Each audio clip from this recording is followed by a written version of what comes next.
Welcome to Just Koryzma, episode 59. I'm your host, Braden Koryzma, and joining me today is Caleb Johanson. How you doing, man? Good. Thanks for having me. No problem, man.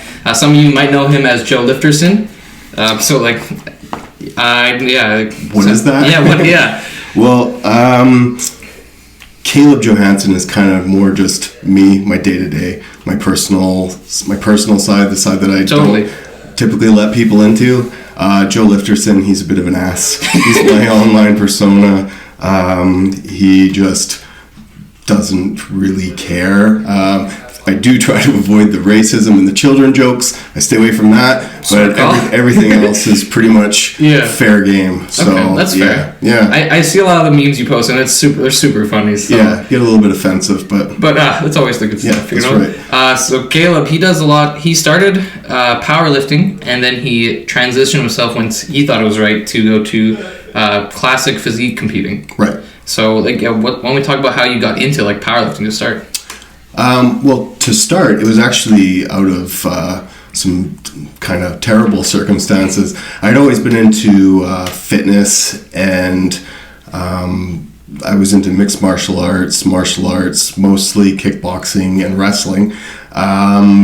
But once I moved up north for work, I found that kind of training, finding the right clubs for me, didn't really work out. Right. So I was kind of lost for a little while. I was still training, but it was all on my own, and there wasn't really like a regime or anything. It was just kind of it was just me doing my own thing. Yeah. And then in 2010, I went through a divorce, and my ex and my child moved down to Powell River, and I was up in Prince George. Okay. And I didn't handle that very well. I slipped pretty bad into depression, had a lot of anxiety, and with my work, which I won't get into, but it was a very stressful time for me. For sure. So I was going to the gym that they had there at my work, and someone else started working there that was into powerlifting. And I became pretty interested in it. And I felt like at that time I was so full of anger that I needed some kind of release. Totally. And hitting a heavy bag and running just really wasn't cutting it for me. Right, okay. So I started training with him, and after about a year or so, my numbers were getting pretty good, and he was trying to convince me to go and compete. But I would go online and I would look at what people my size were lifting, and I was like, I'm not lifting that much.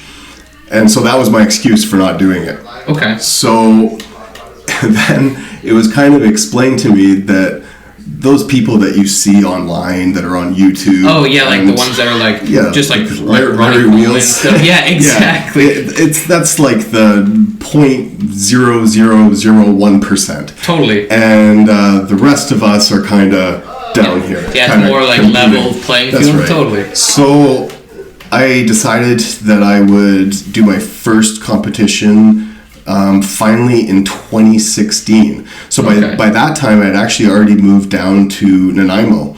The powerlifting meet was back up at Prince George. So I went up there, and I was in the Sub-Masters division. Okay.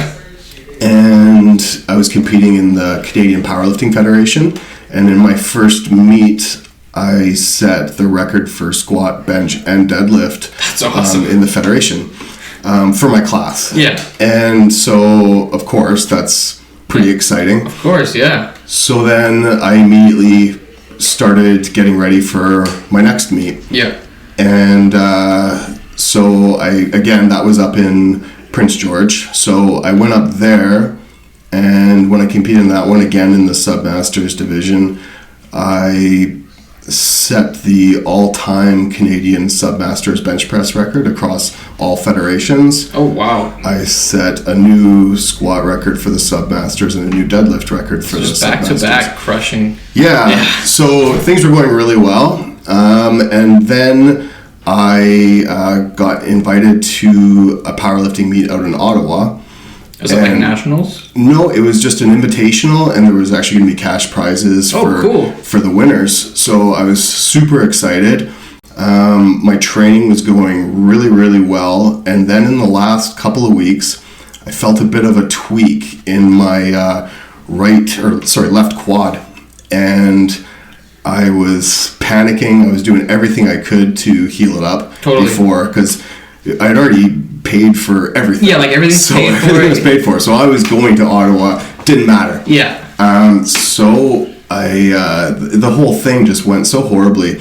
I was doing my water load as we were traveling, and when I booked the flights, it was only supposed to take 8 hours from Nanaimo all the way to Ottawa. Direct flight, done. That is not what happened. It ended up being about 18 or 19 hours, and I wasn't prepared in any way for that kind of a trip. Especially when I was doing the water load and everything, it just wasn't good. So I got to the hotel, and then the next day I had to start my water cut. I did big cuts when I did powerlifting, and I wouldn't advise it to anyone. I was typically up around 205 pounds, and I would water cut down to 180 to compete. Wow. And then I would rehydrate and then compete the next day at about 200 pounds again, but your body is not quite the same as it was before your water cut. You're depleted. So I went into my first lift. It was a squat, and because I wasn't feeling very good, I actually lowered my opener by 60 pounds just to make sure I had something there. And I went down and I barely got it up, and my leg, I felt something actually like a rip. And so I was stupid and kind of massaged it out and figured it was nothing, and went out for my second lift, and I didn't even get out of the hole, and I had to be helped out, and I was just done. So then I went and I tried to do my bench press still without any leg drive. And so I didn't. I was actually planning on trying to break the all-time open record, so not just the Submasters, but the Open for Canada. And because of that, I didn't even come close. So that was pretty disheartening. And then I didn't bother doing the deadlifts because I just didn't want to wreck myself. So that was pretty terrible. So I came home, and after the flight, get home, and my leg is swollen. It's purple. You can actually see the bruising. So bruised, it's terrible. It was a good tear. The blood pooled down into my calf. Didn't go away for a couple of weeks. It was pretty awful. So I started doing rehab, and that's when I started noticing some changes in my body with the different type of training that I was doing for the rehab. Okay. And then my fiance Kimberly, she was going to do a bikini show at the Popeyes Fall Classic. Oh yeah, okay. And so when she was doing that, which she came in third, by the way. So congrats to her. She qualified to go for her pro card, but she held off. She's just trying to put on a little bit more muscle and go back and give it another go. Okay. So when I went there, I saw the guys that I would be competing against if I were in that show. And I looked at them and I thought, I could do this. Totally, I think I could do this. But I didn't want to be one of those guys that just says, I could have beaten those guys. I could have done that or whatever. Totally. I'm going to go do this. Yeah, you got to walk the walk. So I immediately got into training. I changed my diet. I have a lot of friends that have done bodybuilding, so I started kind of leeching information off of them. I competed last June at the Van Isle Showdown, and I competed in the Men's Classic Physique. I did the True Novice, the Novice, and the Open.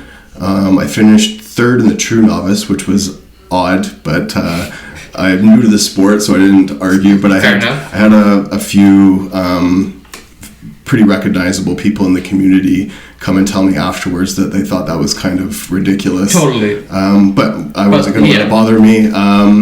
because I had put everything into this show, like everything. Well, I mean, like, it's your first one. You might as well just put like 140% in, right? Oh, it was brutal. I tortured myself. There was one day I actually made a video. I was leaving the gym and I was in my car and I was about to cry. I was so tired, so hungry, so worn down, and I just wanted it to be over. Right, yeah. There's a certain amount of leanness that you get to, and when you get there, your brain is just not functioning. Your body starts doing weird things. Okay. It's really uncomfortable. It's not pleasant.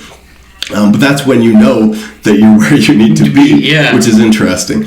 So, so I put everything into it. I go to this show. I finished third in the True Novice, and then I finished first in the Novice, and then I finished first in the Open, and then I was on stage for the overall Men's Classic Physique, and I was against a monster.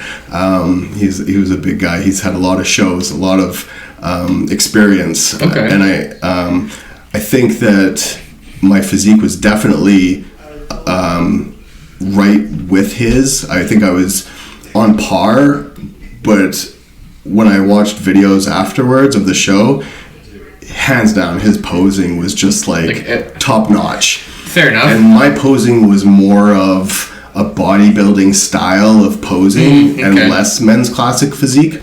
So that was totally fine by me. He more than deserved it. But I did qualify that I could go to a pro qualifier, but I've decided that I'm going to take this time. I'm pretty honest with myself, and I know that I'm not at that level. I'm just definitely not there, and it's going to take a lot of work to get there. So that's what I'm doing. At the gym still, all the time. I'm putting in that work, trying to put on more size. I think I understand the conditioning aspect of it, the diet, everything, but I need to grow, because I basically went from being a power lifter to putting a little bit of training to just dieting down. Yeah, totally. So realistically, I was just a power lifter that got shredded and went and competed in a Men's Classic Physique show. So now I'm really trying to fill out my width this way, because I'm very thick through a lot of years of squats and deadlifts, but I don't really have the round delts and the flaring lats. So those are things that I'm working on. I need to work on things like lower quad mass, because I do have a lot of the upper and butt, from the squats and the lower quad and that area is just, I need to develop. So and that's the hard part of the sport, I think, is taking a look at yourself and being brutally honest. Totally. So, because you'll have a lot of people that are like, oh, you look amazing. Like, why would you have to do anything? But they don't understand that, I look great. To the average person, this is great. But to do this, you need to be like beyond that. It's totally next level, and it takes years. So is there like a certain weight you're trying to hit? That like in terms of or anything like that? Or? No, I'm trying to stay as lean as possible as I put on weight. Which is challenging. Because I guess because you want to go heavy, but you got to do the volume. You got to put in the volume too. It's a very, very different style training. The breaks between sets are minimal. Significantly shorter, and the feeling of your muscles is just, it's completely different. I do miss feeling the heavy weights in my hands and the rattling plates. Totally, like when you get the bar going. I love it. You get the bar bouncing and the weights hitting the floor. I do miss that tremendously. But there's something about working for that pump and seeing yourself at the end of the workout like nice and full, and you've put in that effort and that work. Totally. It just makes it, I don't know, it drives me more now. Yeah. I just don't have that same anger in me anymore. Yeah. My life I'm in a different place. So I don't have that same energy to just walk up to a bar and just instantly have this adrenaline rush because I have that anger inside of me to go for the lift. Now I don't know. I think I'm just too relaxed to really want to go do that. I mean, it's not a bad thing though. No, it's okay. Like I'm growing as a person. Yeah. So like I remember when I was first working out, when you like, you just do like arm day or something, there's nothing better than going home and you're like, you can't even touch your shoulder because your arm's so pumped, and exactly. you're just like, oh, I did so good today. I get that at the gym. I have the big headphones, so I put them on, I take them off and put them around my neck when someone wants to talk to me, then I go to put them back on, and you're like, and I'm shit, I regret everything. So there's that. That's cool. And that's kind of like really nice that you and your fiance have something to kind of like work towards together.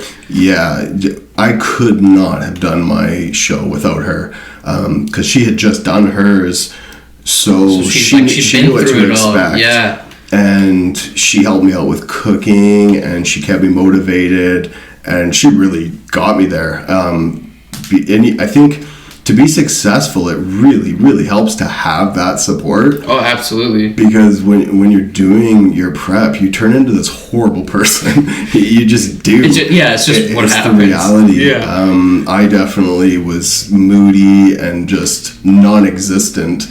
I would just sit in the room just like this, just with just death, like just looking like death, and she'd be prepping food for me and making sure I was okay. She was awesome. So that's great. It was good to have that. Definitely having that like physical and emotional support, like and like anything, if you have it there, it honestly it motivates you more, because then you're just like, okay, well, I'm not just the only person who believes in me. That's right. And then you're just like, if other people believe in me too, like I got this. Like, that's right. And I think for me, when I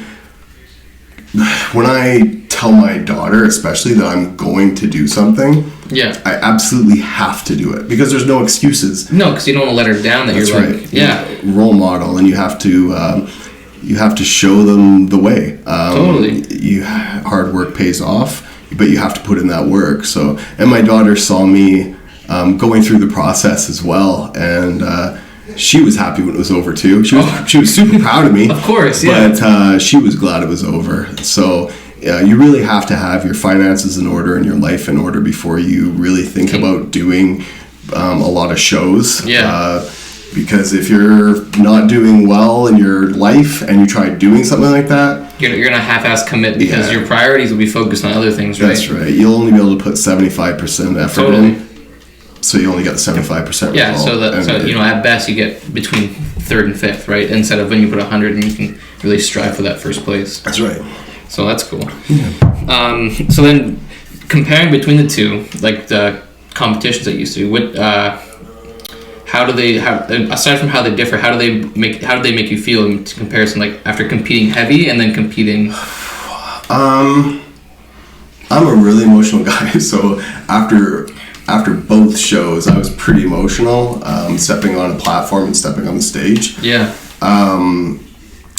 But for different reasons. When I did the powerlifting, especially the meet in 2017 that I did, when I finished those lifts, there was such a feeling of accomplishment, because that hard work, the heavy lifting, the sore body, all that had paid off. But it was more of a physical challenge more than mental. Yeah, that makes sense. I had to train my muscles to be stronger. The mental was just my emotions that pushed me. When I went into bodybuilding, it was way more mental than physical, because going to the gym, that's like habit to me. Going to the gym is habit. Totally. It doesn't matter if I'm competing in anything, I'll continue to go to the gym just because I like it.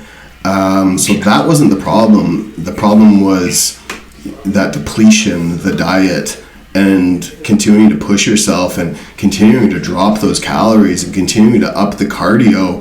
Physically, I could do it. Like I could. Yeah, but just mentally, you just want to quit. And you have to push yourself past that breaking point every day.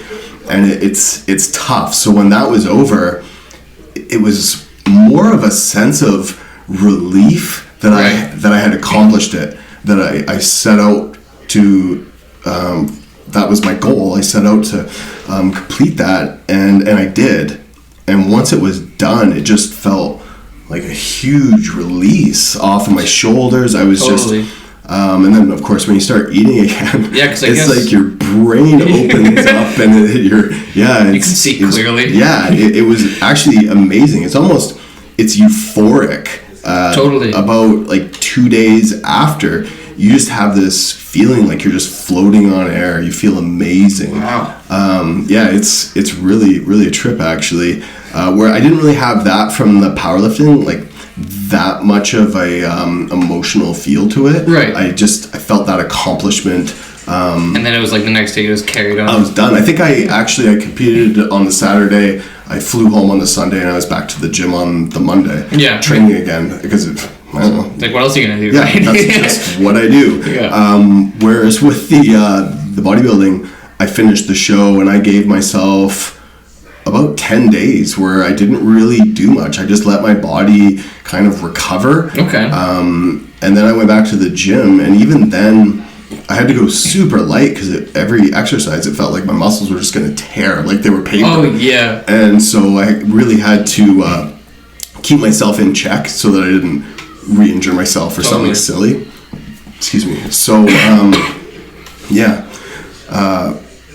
So to answer your question, they're just different. Like totally they were both accomplishments, and they both felt great, but just in different ways. Okay. Like powerlifting, I felt great, like I could finish it and go run through a wall and just be like powerful. Whereas the bodybuilding was just like I overcame my own self mentally. Yeah. So yeah.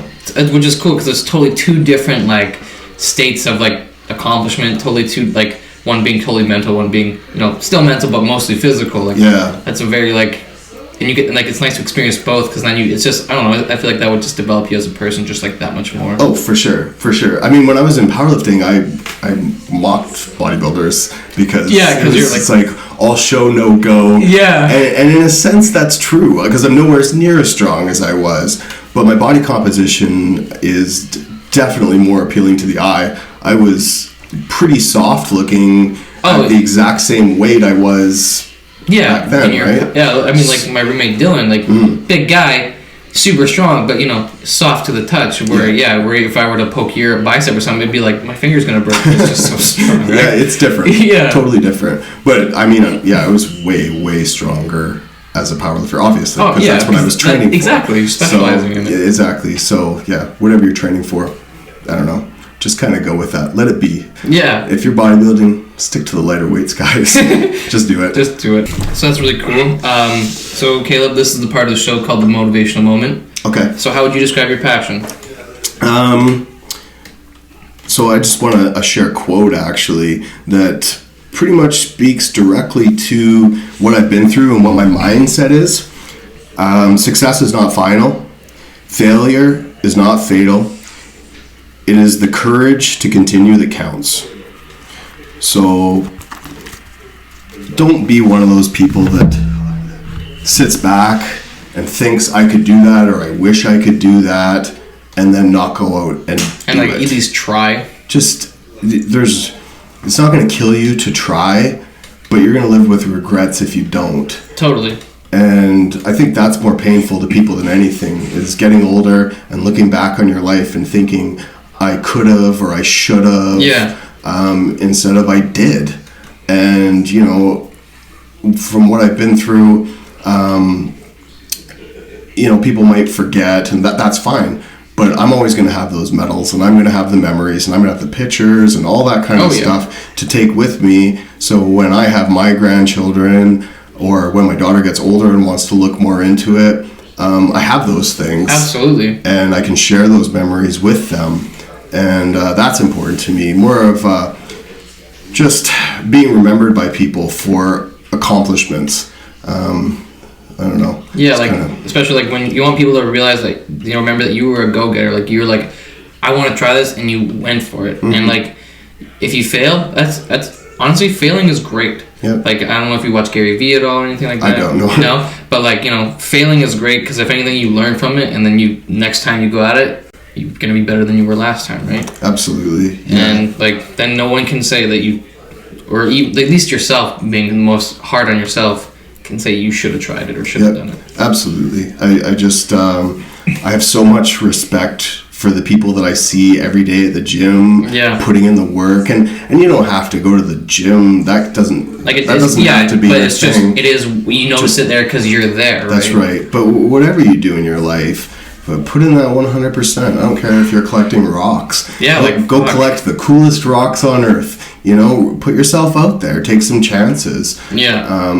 Because you won't regret taking those chances, but you will regret not taking them. Totally, because you definitely will, like, 10 years be like, you'll see somebody else doing what you think you should have been doing and be like, oh man, if I would have done that, I would have been, I could have been this successful, but it's like, but you didn't. Absolutely. And now moving forward, I don't want to be that guy that also says, I used to do that. So that's why you'll still see me at the gym putting in that work, because in my mind, I'm still that guy. Yeah. So I'm going to keep going for a while longer, I think. Yeah.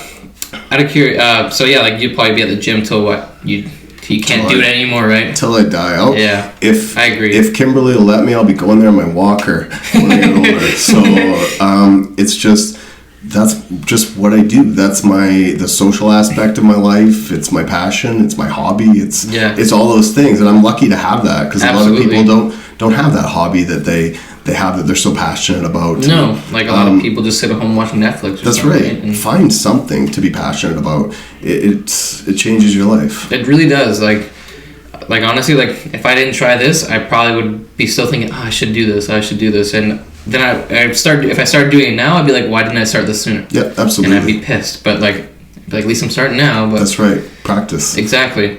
So it's great. And yeah, finding that, and like you could find a list of like 1,000,000 or like 100 things you want to try, and just try them. And if one of them sticks out, put 100 into that one. Absolutely.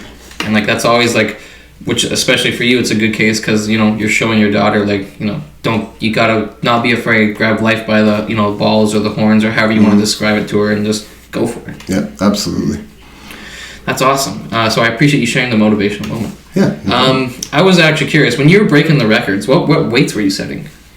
So I cut down, and I would weigh in at 82 kilos, which is 180 pounds, approximately.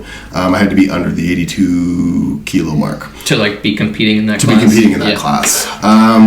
So I was competing at that weight. My squat that I did was just with sleeves, so not the wraps, but just the sleeves. Yep. It was 506 point something. Nice. And my deadlift was 573 point something, and my bench press was 402 point something. Oh my gosh. Yeah. Those are huge numbers. Like that total is you're over pretty close to 1,500, just under 1,500. Yeah. It's kind of crazy to think back and think of myself even doing that, just because like I'm nowhere near that now, because it's not what I'm training for, right? It's pretty cool. Yeah, it was really cool. I definitely remember seeing you at VI, and you were just like repping off like 365 like it was nothing, and I was like, oh my gosh, like the dream, right? Like, yeah, it was pretty messed up. Yeah, it was cool. I gotta thank Paul O'Neid for that. I did my first meet without a coach. And, I did all right. I had a buddy helping me, actually, Jordan Lintris. He was helping me out, but I didn't have anyone really programming me or anything like that. And then when I got Paul and he started programming with me, that's when everything kind of changed. I noticed my numbers going up, my form changed, everything was just tighter. So that's one thing I would advise people too. If you're going to get into one of these sports and you want to compete and be competitive, get yourself a coach. It's pretty important. For myself, I didn't use a coach during my prep, but I did leech a lot of information off of Aaron Jewell, who he has his own coaching company now, Jewell Sculpting, out of Victoria. Okay. I used him a lot. I used John Rainey, who's local, even Adam McKay, who you've had on here. He helped me with my posing. Nice. So I had a lot of help, and then I followed Lane Norton, who's online, and I followed his prep guide. And if you're not following him on Instagram, Lane Norton, he is like the guy. If you're wondering about diet, he's the most knowledgeable person I've come across. So Lane Norton, look him up. He's fantastic. Cool. I definitely will. Yeah. That's awesome. Yeah. No, coaching seems to good, because I think Ben Borger, he uses coaching, I would imagine, as well. But I would think so. but I'm not sure what gym he's at. He's at Dolly's. Okay, so there's people there that can also help him with that. So he's around some good people down there for the powerlifting for sure. Yeah. Do you are you prepping for your next like physique? Because you said it's like you got invited to the pro one, but but I'm not doing it yet. No, because I know I'm not there, and I won't just continue just sitting and doing regional events if I don't think I can get to that next level. Okay. I want to be competing for something. Absolutely. And have a vision. So to get myself even close, it's just going to take time. Yeah. I just haven't been in this sport very long, and absolutely. I'm pretty honest with myself that it's going to take some time to put on that mass. It doesn't happen overnight. No. So like 10 pounds of muscle takes a long time to put on. So when I'm ready, I'll be ready. I don't really have a time frame set to it. Okay. I will do it again. Yeah. But I will do it when I'm ready to really put a run at it. Yeah. Yeah, and at that point you'll at least when you're going into it again, you'll know like what kind of like mental kind of attitude you can have, so you can at least. I mean, I don't know if Kimberly's done multiple around you, so you've probably seen her like I guess it gets a little easier for her as she competes, or do you think it stays about the same? Aspects of it become easier for sure. As your body changes, it adapts better to the type of training that you're doing, and then when you go into your diet, your body adapts better. Easier though, I think it's always hard. Well, for sure, yeah. Definitely nothing's easy about dieting down the way that you need to. Do you think in a mental aspect it gets a little easier? I think mentally you understand it better.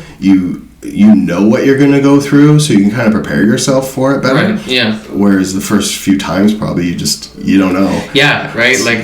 So it can be a little stressful, but definitely the more you do it, I guess, easier, but it's still very difficult. Of course, yeah. Yeah. What was the hardest part for you mentally, like going into it?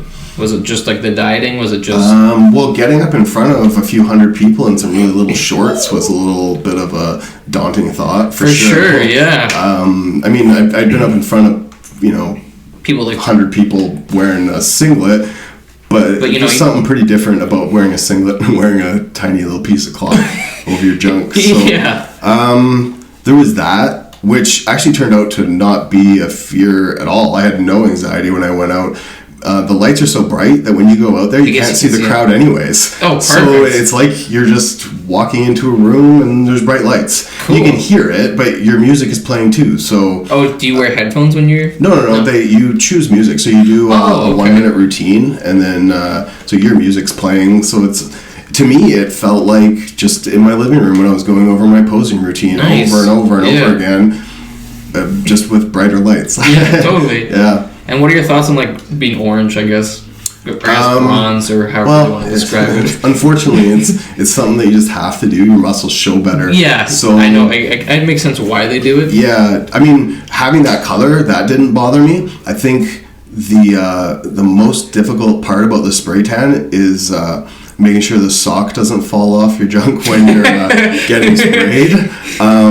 It's a little weird to meet a female for the first time and just have a sock and spread your legs, and they are just going crazy all up everywhere in there. So that part was a little bit interesting. I would say that was probably the toughest part, I guess, of the spray tan. Yeah. Does it like wash off, or does it? Yeah, it washes off pretty good. It's some of it does stay, but it lasts for maybe a week tops. Oh, that's not bad. Yeah, it's not bad.